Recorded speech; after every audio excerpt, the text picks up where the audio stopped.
Fight or die. I think that's what I'll call this video. If you can't fight, you'll either die or worse. Yes, there are things that are worse than dying. If you've read my books, you've seen a couple of them. Welcome to Integrative Preparedness, by the way. I'm Steve Smith. And, if you're new to us, you'll find that I'm not one of those real excitable, or excited guys. Somebody has said, you could talk about the end of the world and it'd just be like you sound like you're ordering another cup of coffee. Well, that's true. And since we're talking about coffee, grab one of your... Yeah, this is one of the new Stonemont mugs. It's not available yet.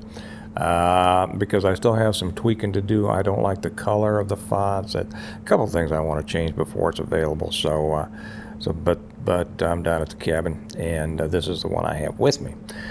So grab yourself a mug, preferably a Stonemont or an American Reversion mug, because everything tastes better out of them. And put something good in it and sip along with me. If you don't know how to get them, the link to the website's down below, stonemont.us. That's where you can get all my books and the mugs and t-shirts and stuff like that. By the way, we had an exceptional day yesterday that I'm going to make a video about later on today probably, and it's going to be about the importance of expanding your networks. But on this one, I wanted to talk about the importance of being able to fight. Not start a fight, but end a fight. And it was precipitated by a video that I just saw, and I've put this, well, it was a video included in an article. I've put it on the Patreon channel, of two New York cops getting their butts beat by a bunch of illegals. And if you're with us over on the Patreon channel, you can watch that. If you're not, the link is down below. You should be with us on Patreon. There's so much more on Patreon than is on the YouTube side, and it'll help you. By the way, let me interject here again. I just put one up on the American Reversion channel about, is the situation at the border a trap? Okay. So if you want to know about that, I believe the link to the American Reversion channel is also down below. Come watch that. It's if you're interested in the border situation, you'll want to watch it. So anyway, this I saw an article today as I was checking the news about 4:30 this morning, and a couple of New York cops getting their butts whooped by some illegals. Now, the lesson that jumped out at me. First off, the cops didn't have any skills. I mean, that was, and if you're new to me, I taught martial arts and combatives and self-defense and defensive tactics for over 40 years, so I know what skills are and what skills aren't. And it's too bad that so many of the police nowadays don't have the necessary skills to be able to handle themselves on the street. That's for a couple of reasons. I'll just throw this in real quick before I get back to the point. A couple of reasons. So many cops now don't come off the streets like we did. I mean, by the time we went on to a police department, we'd already been scrapping and fighting for years on the streets. So we learned stuff on the streets that they never teach in the police academy. And then other than that, our physical training was excellent and very demanding, which included, hand-to-hand combat and all that. So we were prepared for that. Nowadays, they don't have either. They have too many cops that don't come off the streets, and they don't cover that stuff in the police academy. And to be honest, it's kind of like the military. They're getting a much... I don't want to demean the guys, because I'll applaud anybody that wants to go, into public service like this. But let me say the overall level has diminished of ability and all of that. Certainly there are still exceptional people that go into the field, but the overall standard has been much lowered. Well, anyway, back to this. These guys were getting their butts handed to them in the subway, I think. And to be honest, the illegals didn't have many skills either. They could have just torn those cops up. And if you want to see what I mean, watch the video. They could have just torn them up.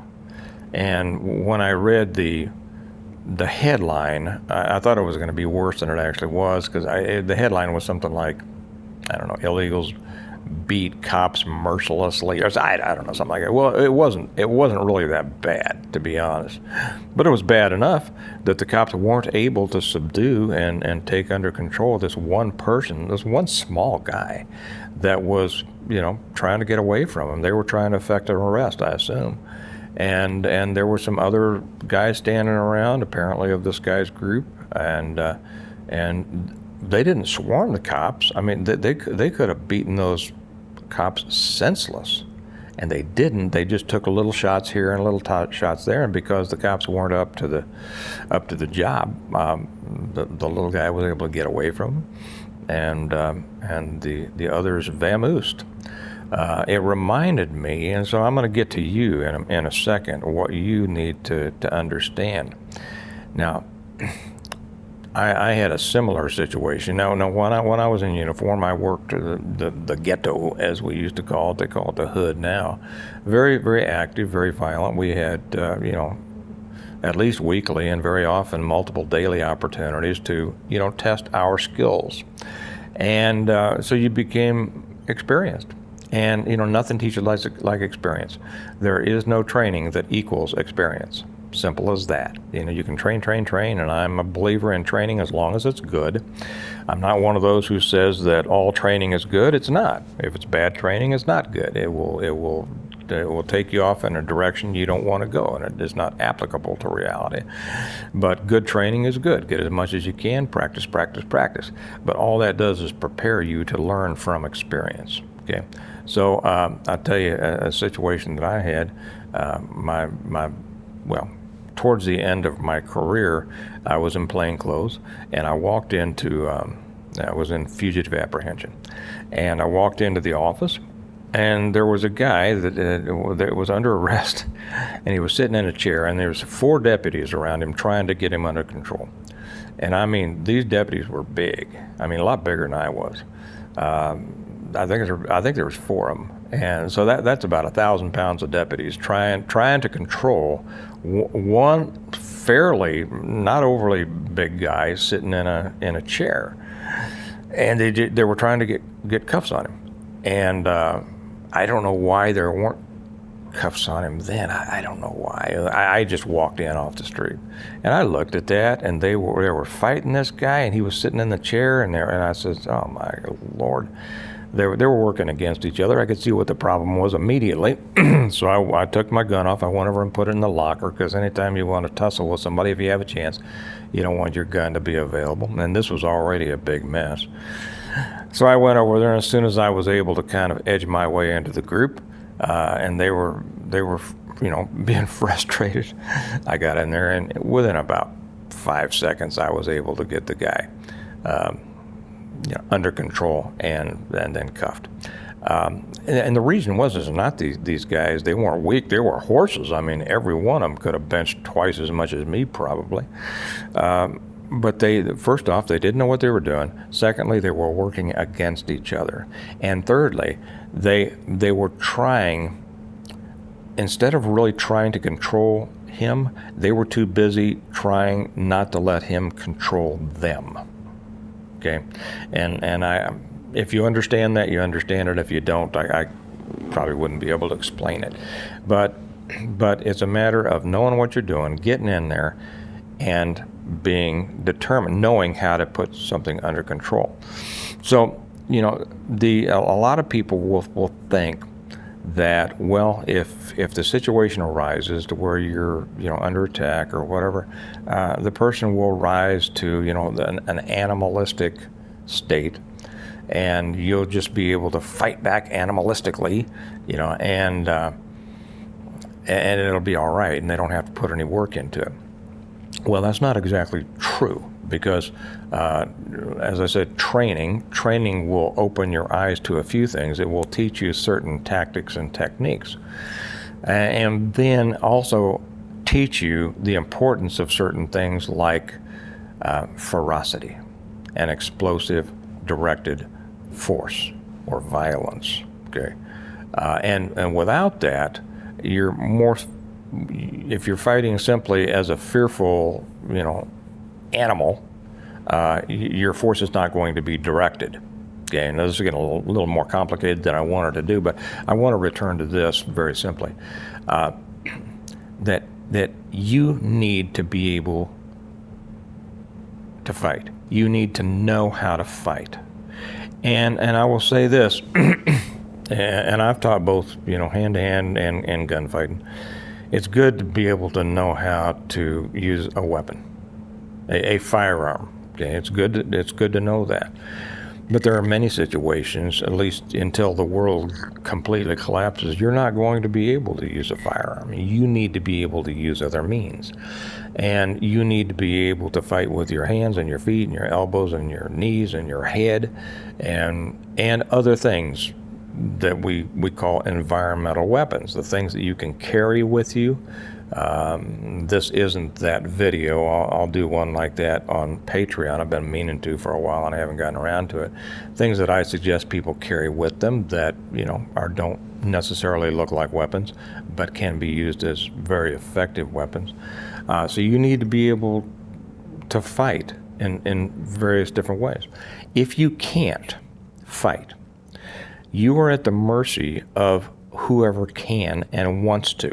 Okay, if they want to fight and they include you in their idiocy, they're going to go at it. And we have a saying that the fight is over when the winner says it is. Now, what that means by that is that if you can't defend yourself, the attacker is going to keep doing with you whatever they want to do until they no longer want to do it. And that's not going to be in response to your asking them, oh, please don't. Oh, please stop. Oh, please. A lot of times that just eggs them on. Your fear and your inadequacy is just going to egg them on. And you don't want to be in that position. You don't want to be in a position of a victim of the ongoing sadistic enjoyment of a person who enjoys hurting and controlling people. In today's world, it can be dangerous enough. Okay, if during a collapse, like I write about in my books, by the way, link to my books down below, the Stonemont series, you can get it either through Amazon or you can get it through our website, stonemont.us. That was a sneaky little ad there, but I'm a writer. That's what I do. That's mainly the only reason, that's why I started making videos, talk about my books. And then I started talking about other things.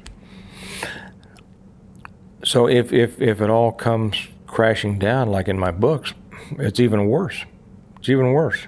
The whole world is going to be seeing whether they can survive against things that are more horrible than most normal people can even imagine and don't think about. And I mean, if you can't fight, you're going to either be a slave or lunch, because there are going to be plenty of people around who want to control you.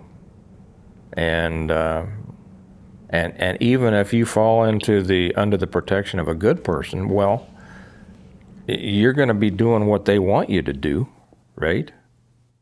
So tell me, you're going to be cared for if you're protected by somebody else, but you don't want to be that way. Remember that we talk about,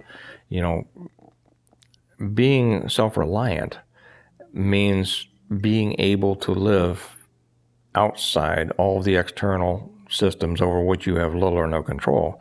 One of those being protection. You have to be able to provide your own food, water, shelter, and protection. And the boom booms can't handle everything. There will be many situations, especially right now and the way the world is now.